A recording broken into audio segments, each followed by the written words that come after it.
Higher the chat just to make sure we can all hear everyone? Just to make sure.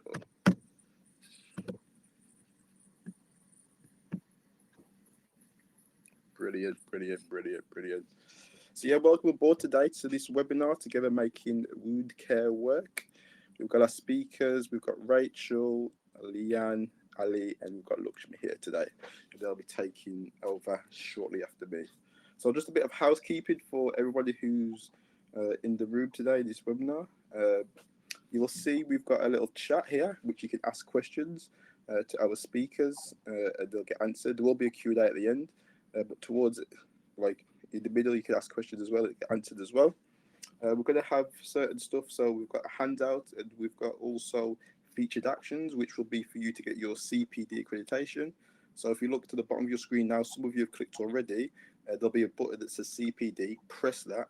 It'll give you a link to get your CPD accreditation and your points. We've also got featured actions for stuff like the sponsor's website, which you'll be able to see as well at the bottom of the screen now. And also for our speakers, Dr. Leanne, Atkin, Rachel Power, Luxmi, and Ali as well. So I'll click just to give you an example. That's also at the bottom of the screen. So without further ado, what I'm going to do, I'm going to pass you over now to Luxmi, and she's going to take over this session. Thank you, everyone.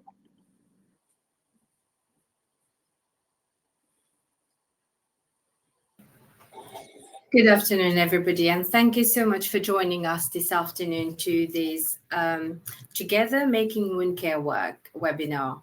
So I have the pleasure of chairing this session alongside some absolute fabulous speakers today who are all very passionate to share with you what else can we do for wound care. And just to give you a heads up, the reason why we are here, as you know, wound care is very important to all of us, our patients and our healthcare professional, also our health service. We've got an estimated of 3.8 million people in the UK to be affected by a wound, and that's equivalent to about 7% of the UK population. If you think of the significant mental and physical burden on the patients due to wound care, it's quite a lot. So we need to discuss the significant resource cost of the wound care to the NHS, which research have said about 8.3 billion annually, and also outline why addressing the challenges of wound care really matters to us. But also today, we will hear from Mölnlycke to know why the challenges matters to them. So to reflect and provide a summary of the work Mölnlycke has done in partnership with wound care people, we will take you through a properly work agenda, talk to you through the Making Wound Care Work report, what it is and why this has led to this webinar today. So the report really was created, and very proudly say, with Patients Association, which we got representative in the form of Rachel today. And it aimed at to recommend how wound care can be redesigned to support patients living with a wound in the post-pandemic world. And importantly, to understand both the patient and the healthcare professional perspective on those changes. What the Wound Care Report also states is it's a starting point for a series of projects, which is led by Mölnlycke, but have also sought to shine a light on some of the challenges that we face, both from a professional point of view and from the patient point of view. And you will be very pleased to know that both points of view are represented on this webinar today. So the Wound Care Report top 6 recommendation were upskilling our generalist healthcare staff on wound care. And as you know, one of the primary concern for both nurses and patients, which was highlighted in the research, was the lack of specialist wound care knowledge in the community care settings and among non-specialist staff. The second one was about shared decision-making. Patients should have a greater voice in their care to help avoid any kind of frustration that they even feel, and also clinicians should operate a shared decision-making model in wound care. The third recommendation was about how do we maintain support in supported shared care. We know during the COVID-19 pandemic, there has been a rise in supported shared care throughout. But as the health service has opened back, the level of supported shared care have varied. So now is the time to acknowledge that supported shared care is not the preferred or best option for all patients, but if it is, what do we need to have? Join up care services across community and secondary care to allow for the adoption of existing care pathways, because we know if wound care outcomes, it varies so much that chronic wounds are very often managed as part of wider care of another conditions that they are being treated for. And this itself can lead to them not receiving the specialist attention that they need. Wound care data, do we need to have a wound care registry? We know Wales have it, and we also know they got about 19,000 entries. It's helping them to inform clinical practice as well as supporting research in the subject. So is this something that should be created to standardize the measurement of wound care across the country? And last but not least is the improve of public health messaging. So we need to make sure we're addressing health issues that can cause or make wounds become worse. So how do we improve these messages?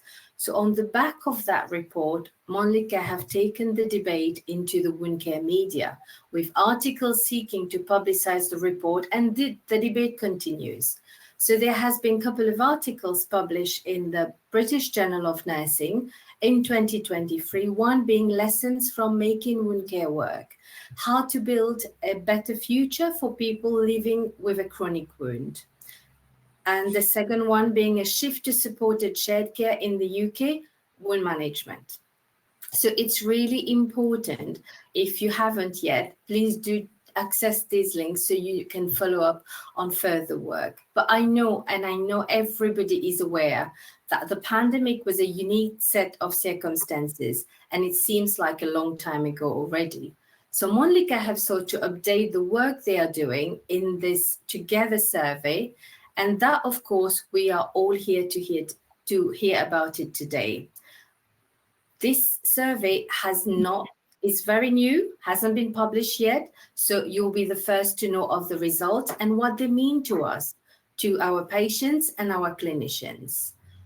On that thought, I would like to introduce my panelists today who are with me to discuss this survey further, and also to be able to identify how we can introduce and improve our wound care across. Following the panelists, we will have a discussion. So I would really love if you can submit your question so that these sessions can be as interactive as possible. So to start with, we will have Ali Hedley, who is the Professional Affairs Manager in the UK at Mölnlycke. Ali will take us through the new survey result. She will also provide the aims and key findings of the In This Together survey. We will then hear from Rachel Power, who is the Chief Executive of Patient Association. Rachel partnered with Mölnlycke in researching and writing the original Making Wound Care Work in 2021 and 2022. Rachel will bring today the patient voice in this discussion. And finally, we will hear from Dr. Leanne Atkin, who is a vascular nurse consultant, but also a research fellow at University of Huddersfield. And Leanne will bring today her nursing and academic expertise to the discussion, as well as discussing what clinical staff wants to see from wound care services and highlighting the concern that staff have with the current provision of wound care. So without further ado, I'll get Ali to join the call and introduce her topic. Thank you so much, Luxmi. That's great. So before I introduce you to the survey results of In This Together, I'd really like to take the opportunity on behalf of Mölnlycke to thank you, Luxmi, for Leanne and for Rachel for your time today, which I know is very precious, but also your experience and your wisdom to share with us and the audience today. So thank you all very much. So when we look at the In This Together survey, this kind of builds on those initiatives that Luxmi has mentioned that we have been involved with. And this recent study, survey rather, is to reflect on the work that was mentioned earlier that we did with the Patient Association. And that was a survey of 143 patients. So this survey really is to help us to understand how patients really feel about their current wound care service, and maybe to identify where services need to be improved and how patients can be better supported. The small patient sample of 50 respondents is what I'm going to share with you today, kind of the 5 highlights really. The other thing to note is that there was some variability in the number of responses to each question. And we would absolutely not say that this was representative of all patients that are living with wounds. So if we look at the 5 main findings, one of the things that came out predominantly was that over a third of the respondents were seeing either 3 or more healthcare professionals during their wound journey. And there was a real lack of coherent patient pathways. And if we think that from the survey, 65% of patients were receiving their care in the community, 43% by district nurses and practice nurses, and 20% by GPs, we all know, and I'm sure Leanne and Luxmi can comment on the fact that this is very much demonstrating the difficulty in providing community services. There was also a disparity in the number of patients who take an active role in their care versus those that had received additional support or additional training by their healthcare professional. And we can see that there's really 82% of those patients that really wanted to be active. And so when I think back to when I trained, patients were far more passive. And as Luxmi mentioned in the opening, there has been a real change in mindset in that kind of shared care approach. The majority of patients, about 55% in the survey, wanted to be more involved in their care. And that builds on the Making Wound Care Work report, which stated also that patients want to be this active part within their journey.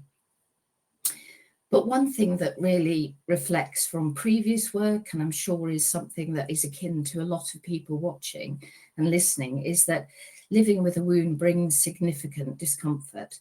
And nearly all of the patients, over 85%, expressed that experiencing that discomfort in different levels. The majority of patients, 60%, were experiencing pain. And nearly half of the patients, which is quite astonishing, were really experiencing difficulty with their mobility. I think all of these findings really build on what we've said before, that we know that that significant pain, that difficulty in mobility really has an impactful result on patients' mental health. And we have reported in the survey that nearly half of patients were experiencing some form of depression and 40% were experiencing anxiety. So we know that, the physical and mental toll that living with a wound has is so very, very apparent to clinicians. One finding that was really interesting was that for 10% of the patients living with a wound, they had lost the ability to work. And, this further builds on the work that was found in the Making Wound Care Work report, but it kind of demystifies in a way the myth that people believe that wounds are in the elderly, they're patients in residential or nursing homes. But actually, when you think about it, I'm sure it will be reflected by Luxmi and Leanne that, there are a significant number of people that are in the working population that are impacted upon by their wound. So those were really the 5 key findings, but there are lots of other bits of information that have come out, particularly when I mentioned about the active nature of patients being involved with their care.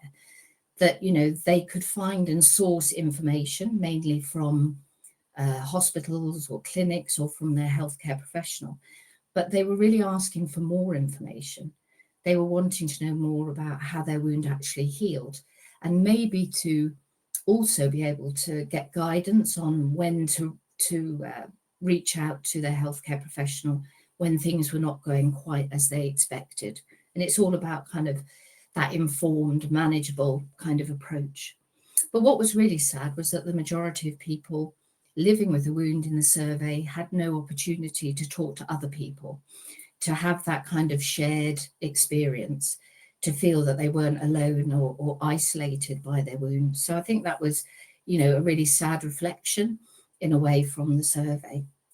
So really to sort of recap on the findings so far, and this survey does remain open, is that, you know, there is that lack of coherent pathways.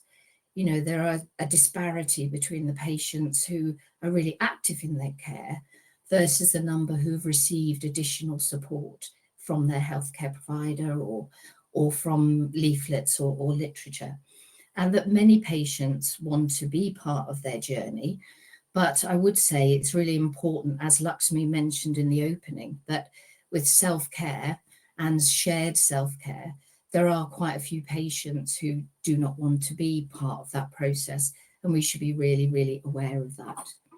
So hopefully just hearing some of the key findings will really drive you to take a bit more notice or to take the time to read the reports that were mentioned by Luxmi earlier.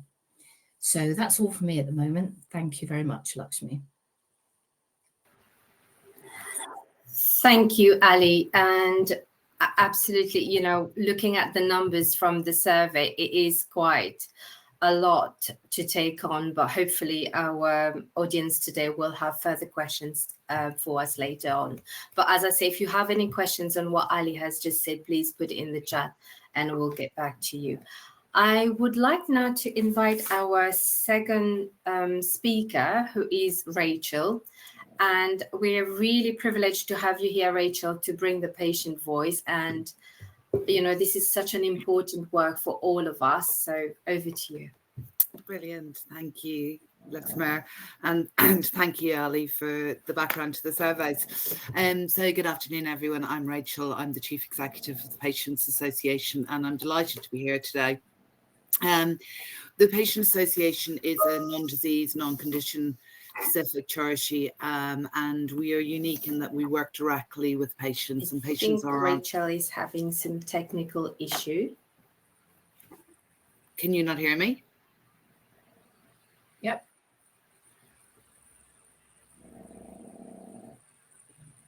Who can't? Can you not hear me, Luxmi?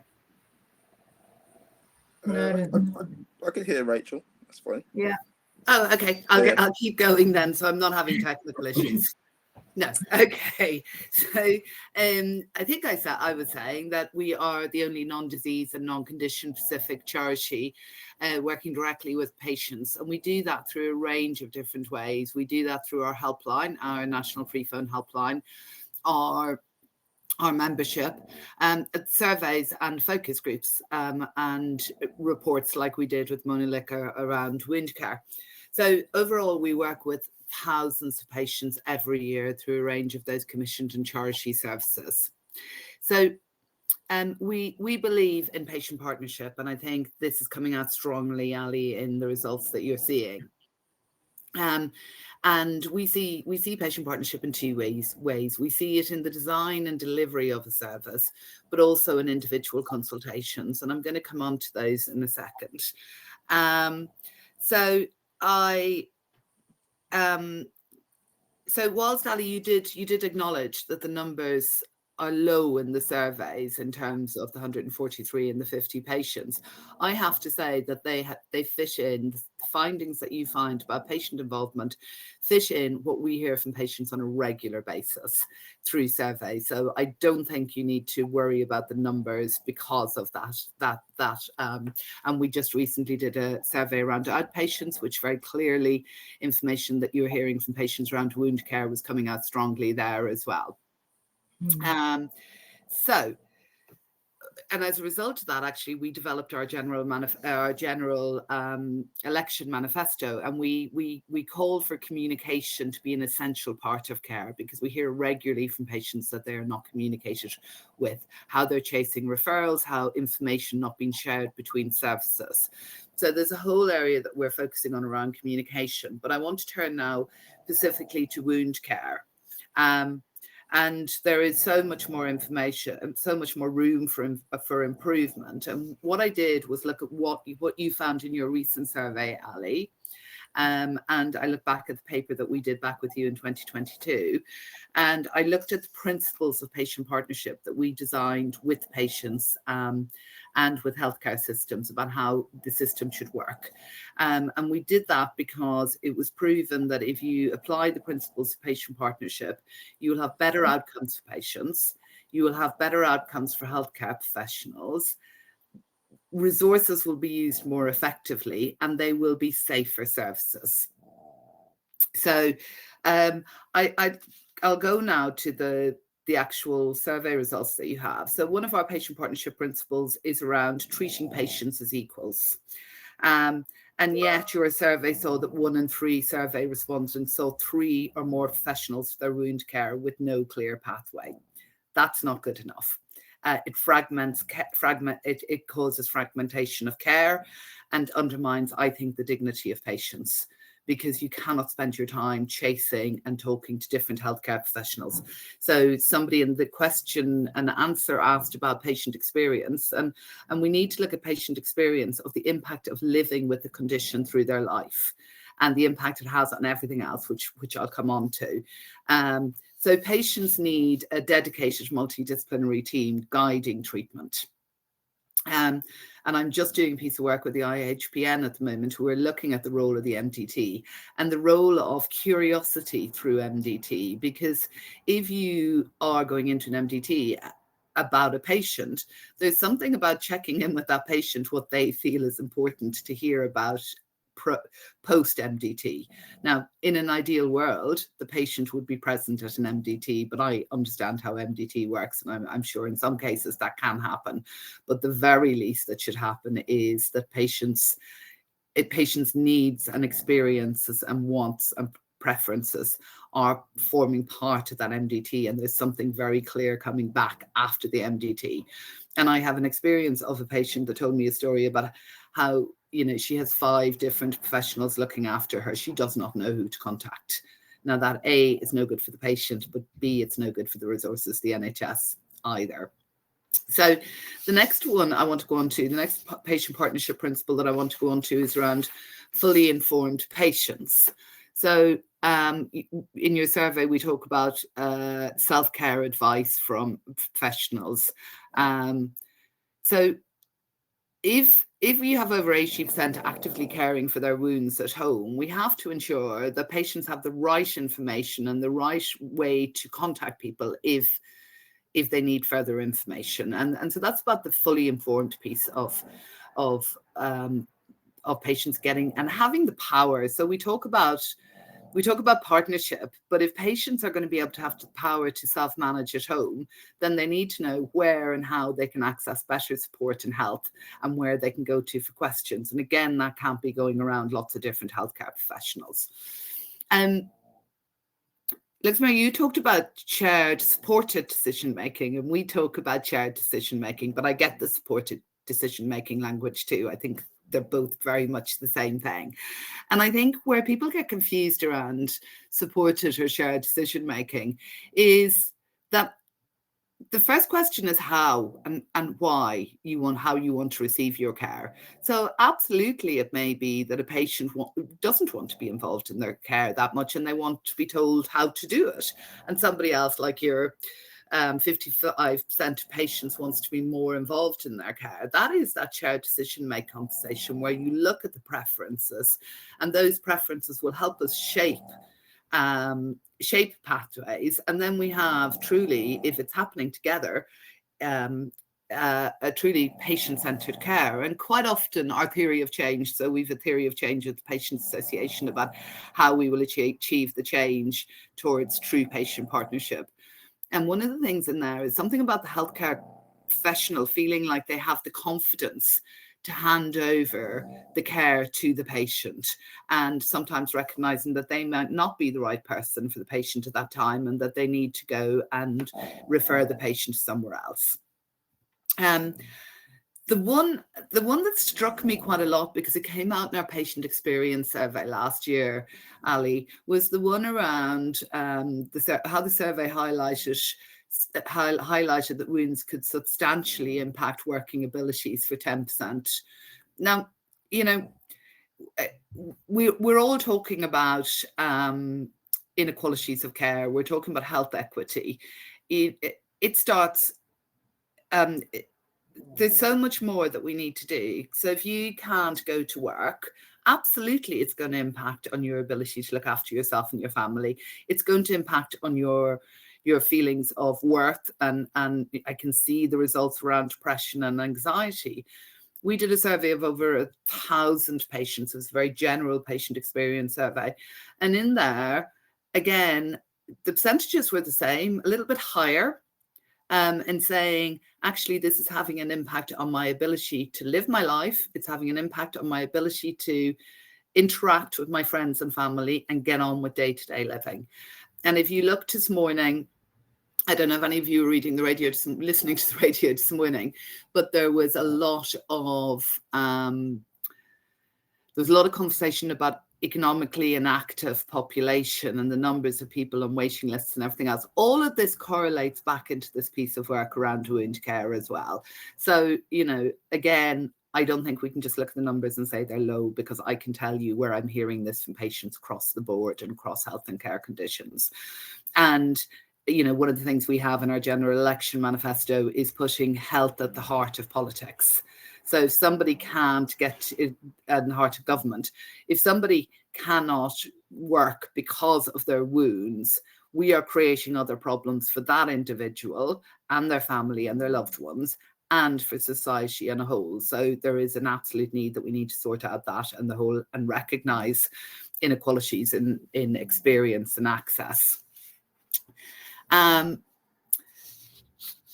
The bit for me, and I think it joins back to the area where they had no clear pathway, was joining services around patients. And that is another one of the patient partnership principles within the Patients Association. And the social isolation that we've spoken about previously, creating a real challenge for patients.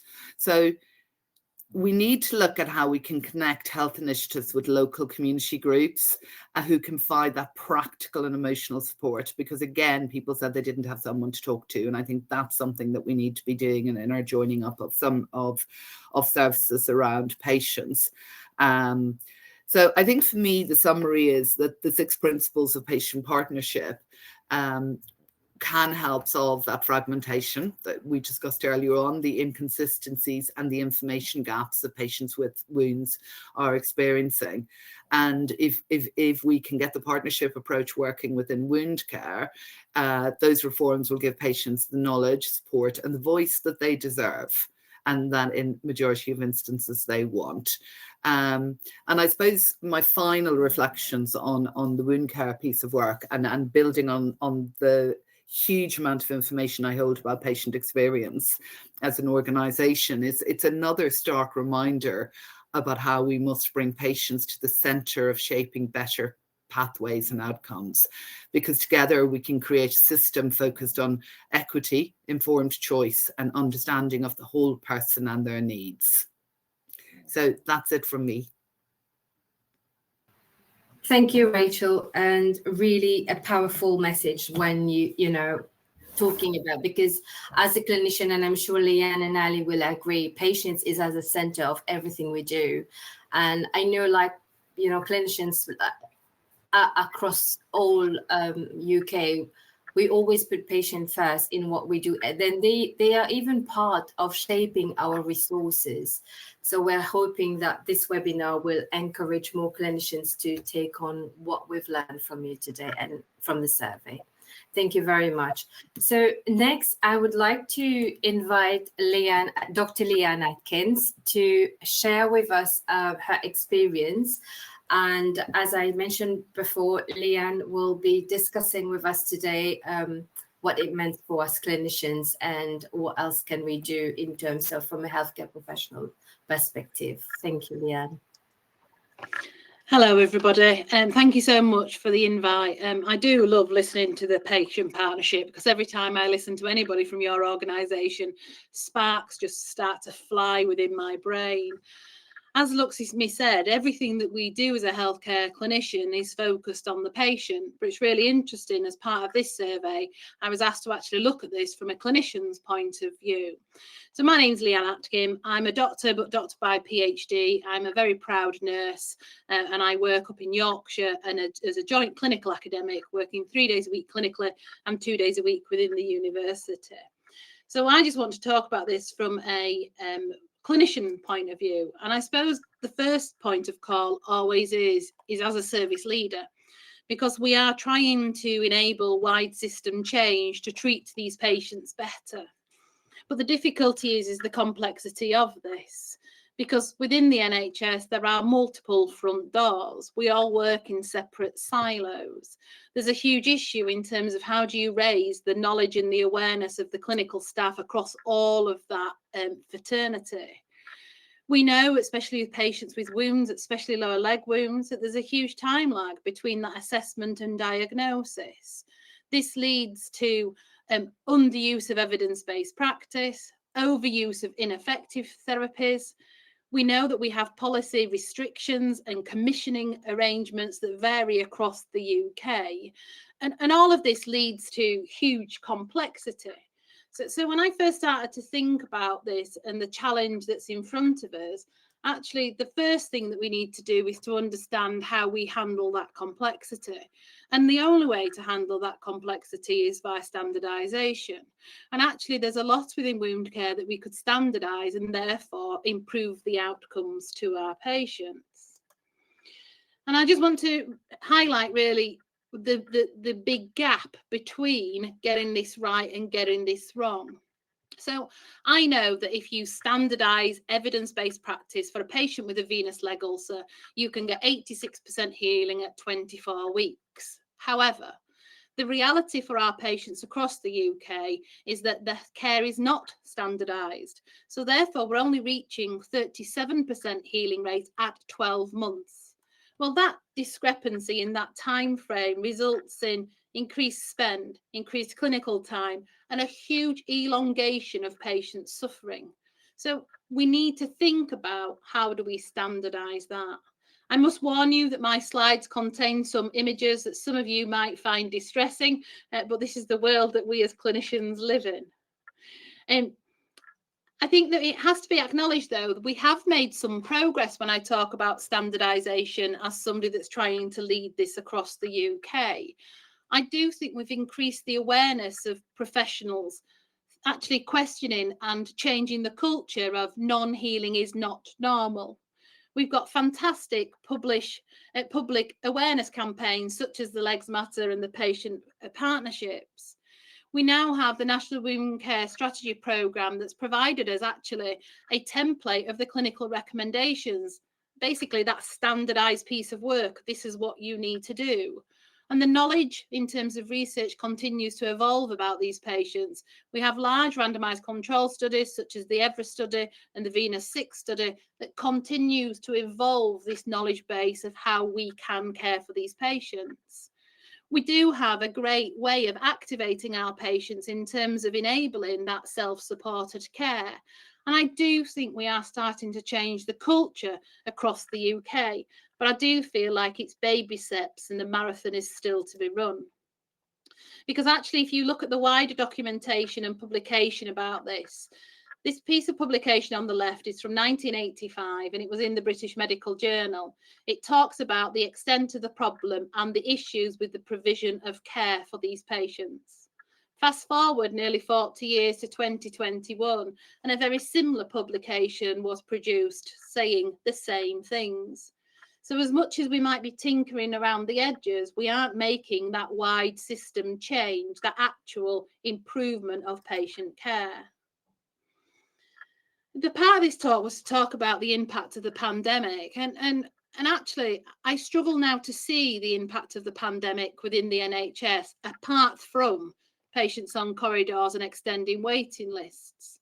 We did have at the time a greater emphasis on self-care, but there's huge risks associated with that because we didn't standardise that. We didn't actually ask our patients. We basically told them that they had to self-care. It was a complete wrong way round of building that patient partnerships. Non-face-to-face reviews for a wound, I have to question, are they meaningless? Because I'm not too sure they're useful for me as a lower leg clinician. I want to speak to that patient. I want to smell that wound. I want to hear that patient's suffering. I want to see their dirty dressings. All of this goes into my clinical decision-making. But I think what is quite clear from the pandemic is more and more patients were suffering in silence. More and more patients are presenting later, generally deconditioned. We had an increased amount of admissions for poorly managed wounds resulting in infection and cellulitis. And actually, things like venous leg ulceration was pushed straight down. It was something that wasn't needed to be done now. So therefore, this results in elongated healing times. I warned you that there were some pictures, but I want you to look at every single one of these patients. And every single one of those patients is requiring a phenomenal amount of nursing time, of NHS resources. These patients will be being admitted to hospital. But every single one of those patients didn't have to be like that. I think that we have directly harmed these patients because if we provided the right care at the right time, a lot of what you're looking at was preventable. So I really think that we need to acknowledge this as a patient safety issue. And I really need to ask you, would you be happy if any of those were you or your mum when things could have been different if they got the right care at the right time? So part of this is what the nurses want. Well, we want to care. We want to care for this patient that you see here. You can see this patient, you can see the suffering etched within this sketch of living with a leg ulcer. We want time to listen. We want time to communicate. We want time to engage. We want time to activate. We want time to care. We want time to deliver evidence-based practice.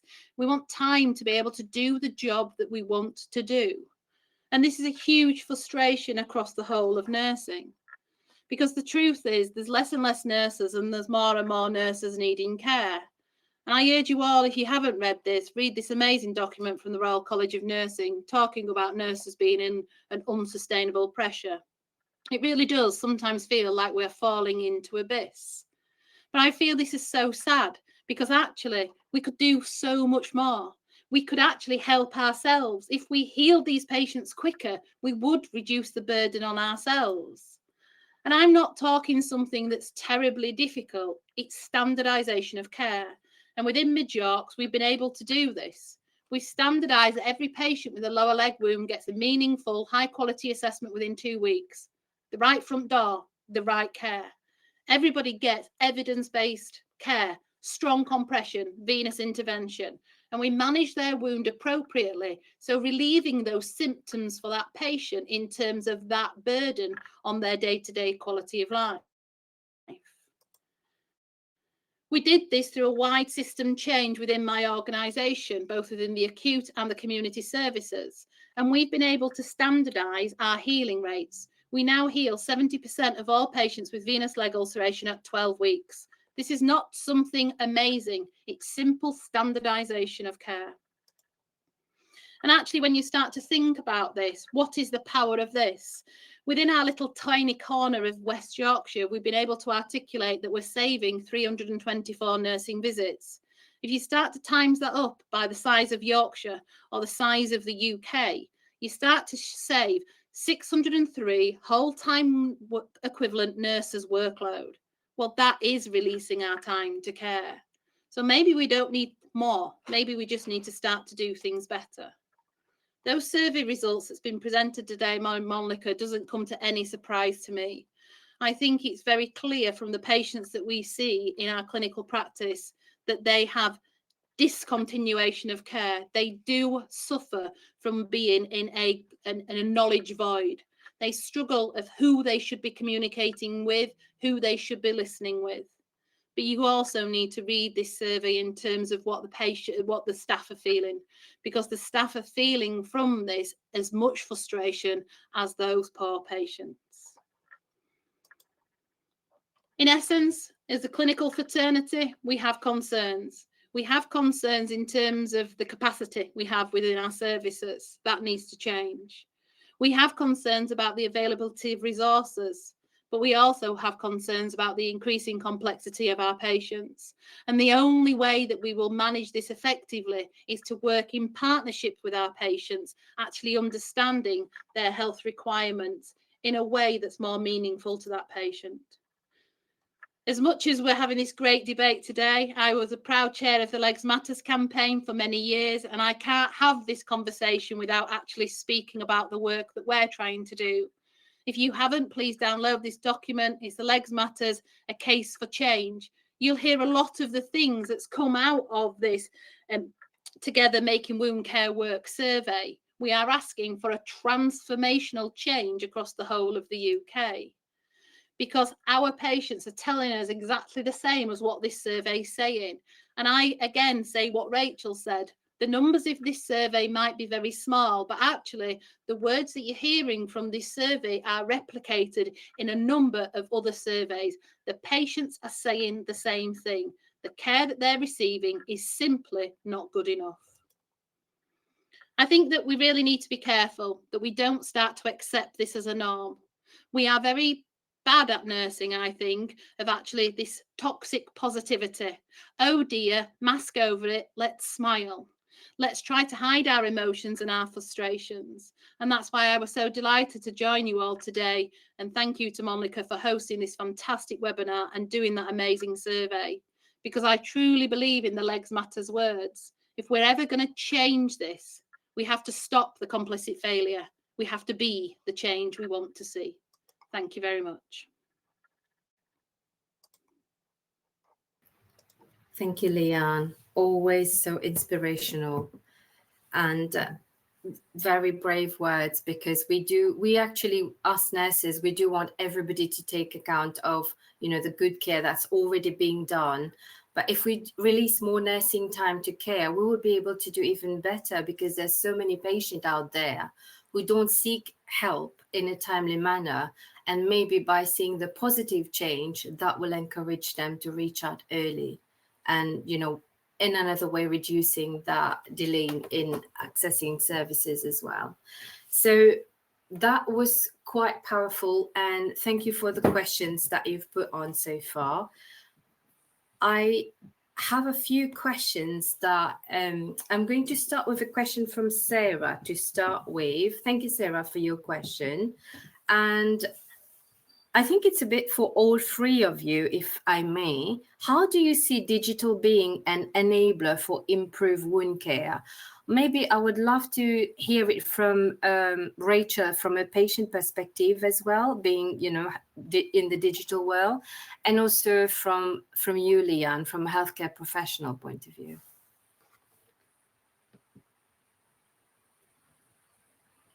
Sorry, trying to take myself off mute. I think digital is a fantastic enabler of healthcare, but I would bring it back to shared decision making and shared in the way that helps us understand how patients need and want to access their care. So for a number of people, digital is fabulous. We've seen resources like photo of wounds, everything else. But if the other bits that are coming out in the survey, the patients don't have the right information and skills, they are not being handed over them to manage their wounds, then digital isn't going to be Leanne, the success it needs to be. Did you hear my question? Yeah, and Rachel's going first, I believe. I think I had my screen frozen. Oh, no worries. Okay, so I think digital absolutely is, but I think what we do need to remember with digital as well is access and equity. And, there's a high percentage there's an increasing percentage of homes without any digital access due to cost of living crisis. So by all means, digital is fabulous, but it has to be the way a patient is going to access their service has to be in partnership with their healthcare professional. And for me, Luxmi, digital revolution is so needed. and it's so needed. So actually I can get meaningful data on a live way. I would like a dashboard. I would like a platform telling me how many patients I've got out there, how many's got a wound infection currently, how many of them in evidence-based practice, and how many aren't, how many are healing within that trajectory of what we want them to heal, and how do we raise a flag. And I think that that's really what we could and should do with the digital systems, because I'm completely in the dark. You come to see me in a clinic appointment, you go away, and then I'm blinded again. I've got no idea what's happening with you. And I do think that we need to be able to make those digital systems so therefore nurses or other healthcare clinicians can escalate patients sooner, but also if patients want to, that they can be part of that care too. I am worried, like Rachel, though, when we talk about patient digital solutions, it seems to be, here's a solution, you've all got to use it. I love the fact I can communicate with my GP via an app. I love it.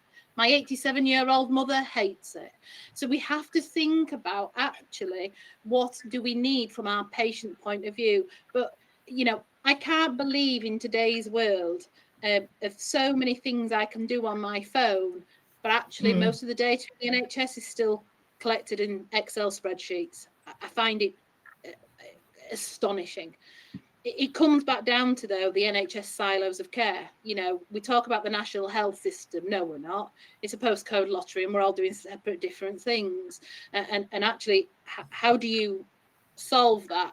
You know, it's a difficult one, but it certainly needs to be part of the solution. Thank you. I think Luxmi as well. Sorry, could I just say from a, you know, from an industry perspective, digitalization is really, really important and is something that, you know, we are very aware of and needing to focus on. I think the challenge is what both Rachel and Leanne were saying. It's one, it's the availability for patients to be able to access and the desire, but also it's the joining up of those, you know, data collection across, and how do they join up with the current system that you have within the NHS. Trying to get people to talk to each other is enough of a challenge, and then trying to get different digital platforms to join up is another big challenge. So, you know, it's there are lots of barriers, aren't there? Yeah. Absolutely. Thank you so much, all of you. And we also have a question from Martina. And I know she mentioned she will contact you, but I think for the purpose of the wider audiences, I would love to hear your views, a quick view on the use of PROMs in wound care, from both PROMs, patient-related outcome measures, of course, for those who are not used to the abbreviation. And what would you, if we start with Rachel again, for patient-reported outcome measures in wound care, and then we go from a clinical perspective, also Ali just touch in as well. What do you think and how important that is or relevant it is in wound care? So patient, I don't have much knowledge about the actual PROMs in wound care, but I do have a very strong feeling on general patient experience. And I really think that we have to have a new discourse around patient experience, and one that measures the experience of being a patient and their lives, rather than measures that often measure the impact on the system. And that will need to look at that whole area that I talked about earlier on, around, you know, the ability to live your life to the full, the things that are important to you. Is the treatment that you've received allowed you to get on with your life? The bits that Ali brought up in her presentation around depression, anxiety, you know, not being able to go to work. These are all the things we need to study. And we did a big report on it a couple of years ago, a report about being a patient. So I'll put a copy of that in the chat as well for you, so that people are interested, they can see. But patient experience, we cannot have a healthcare system that does not take patient experience and, most importantly, learn from it. Thank you. But the difficulty, Ali or Leanne? The difficulty with all of that is, you know, how do patients judge their experience? They often judge their experience of, was that nurse kind? Did that nurse communicate to me well? And you know, and the problem I have is that they might be delivering the worst care possible, but just because she was kind and just because the patient developed a relationship. My worst thing is that when I see nurses and they go, oh, I get loads of Christmas cards from my leg ulcer patients, they all love me. And my instant reply is, why? Why are you knowing a patient so long that they are buying you a Christmas card? You know, you should be able to heal these patients and they should be discharged off your books. So I think it's really important that we actually go further than the tokenism of friends and family that we're doing at the moment, because all they're doing is actually saying, was that person nice? That's all they're doing with that. We need to get more meaningful information from that. What I would love to see with a patient with a wound is more quality of life tools. Let's measure their pain, let's measure their suffering, let's measure their social isolation, rather than actually just the tokenism stuff that we tend to do. But you know, as you know, Luxmi, we don't do that at the moment because we haven't got time. And how acceptable is it to say that actually the most important outcome is that patient experience, and I don't mean kindness, I mean that their pain and their suffering, and that's the one thing that we don't measure. And you know, and I think that how we're getting away with it in today's world, I have no idea. And Leanne, I couldn't agree with you more, because it has to be more than that. And I was speaking with Professor Alf Collins, who was the clinical director of personalised care, and he said the amount of times through studies that he's looked at that kind and compassionate care is treated as good care. It is important, it's a massive part of it, but if it's not measuring the outcomes of you living your life and all of those measures, then it's of no use to us. Yeah, absolutely. Thank you. And just obviously, I think, Rachel, this is a question for you as well, because obviously following the manifesto that you've mentioned in your presentation, if the Secretary of State for Health was sitting here within the audience today, what would you say to him about wound care services? And then Leanne, would love to hear from you from a clinician perspective as well. Oh, I'd have quite a lot to say. And first would be the last few health and care secretaries to reply to letters. It's about partnership. It's about partnership and design and delivery of services. And it's about that individual consultation that Leanne has spoken so powerfully about. And it is about putting health at the heart of all government departments, because that is the only way we're going to deal with some of the issues that have come up here about depression, isolation, inability to go to work. We've got to think about it across government activity. Fabulous. Thank you, Leanne.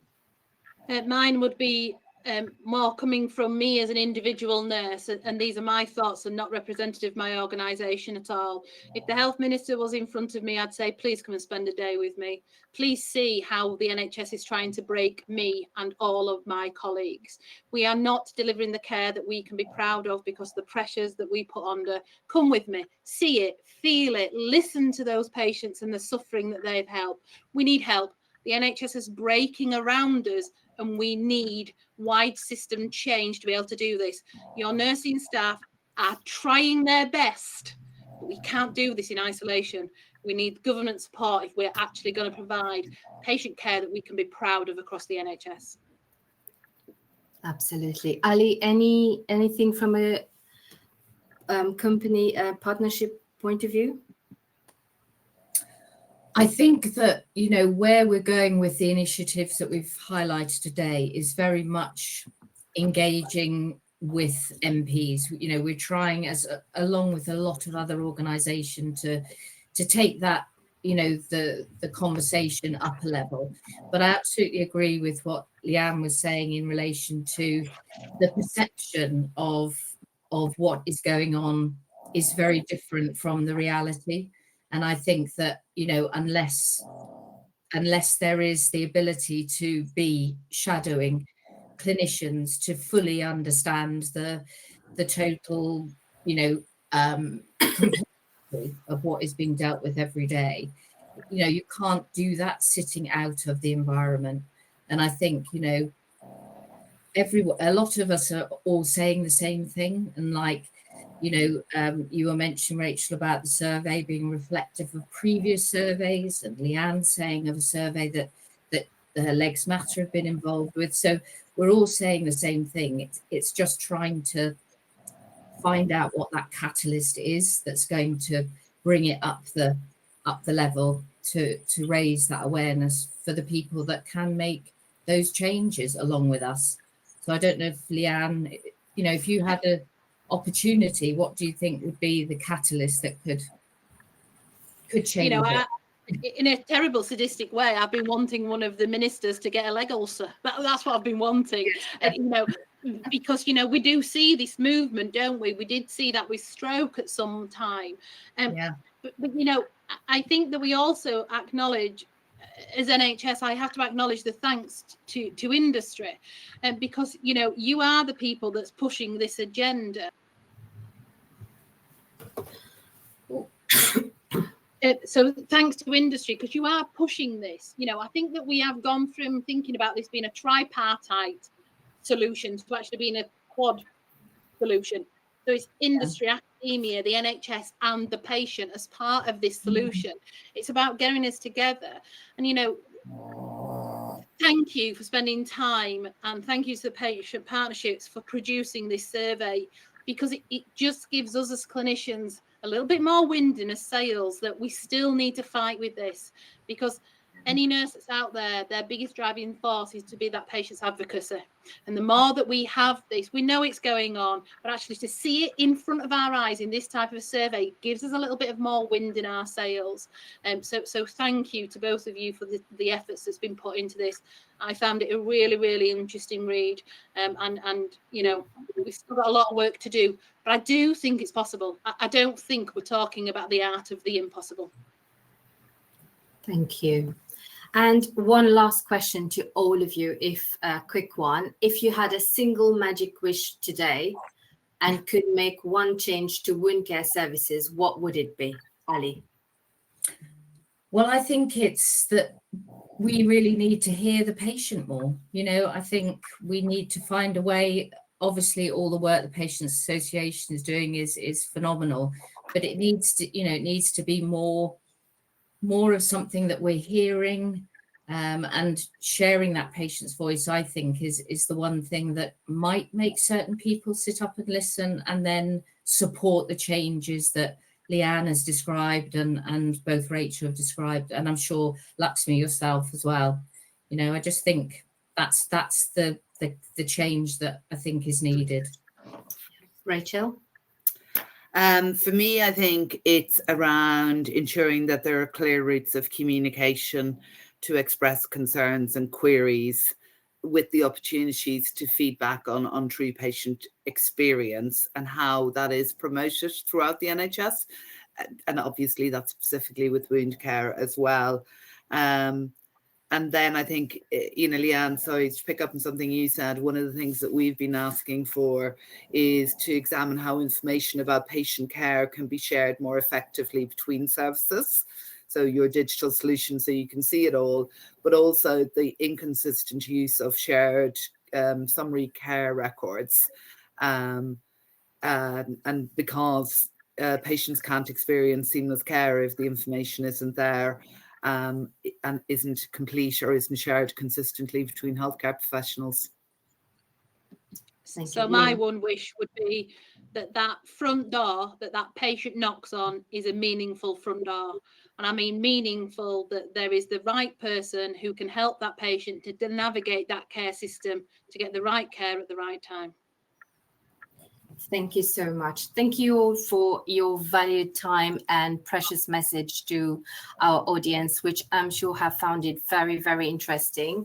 Because we are really tight for time, I would like to wrap up the session today. But just to summarize a quick one, and we heard there has been a survey done and that will be published in due time. But today you were able to get the initial findings of that survey. And we also heard from Rachel Power, who talked about the value and importance of patient voice in everything we do.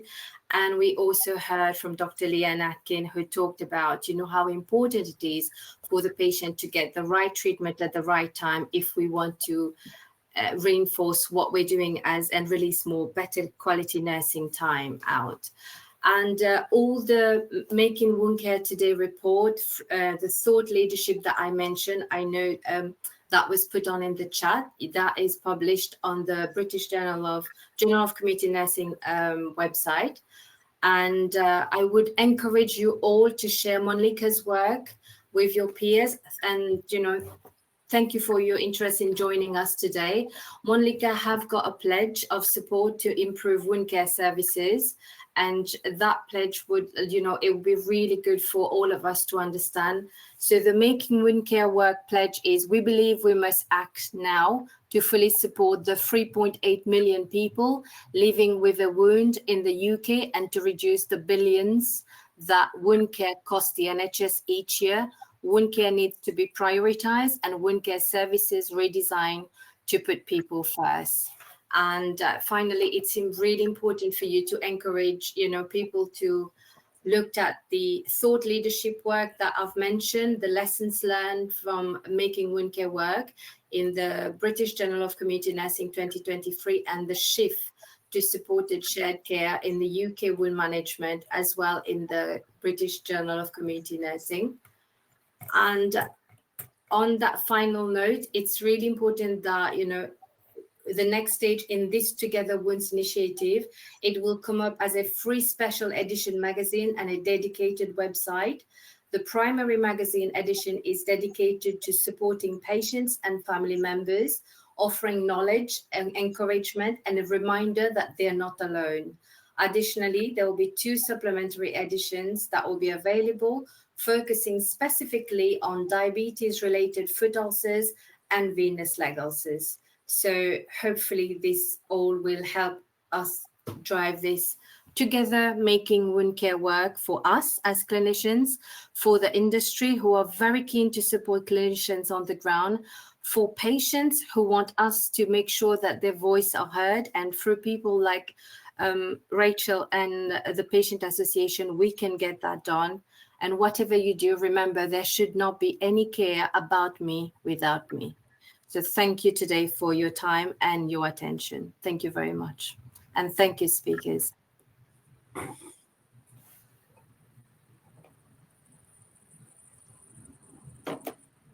Yeah, that's a thank you from all of us at GovConnect, and we'll see you at the next one. Thank you and goodbye. Thank you all. Thank you. Bye-bye.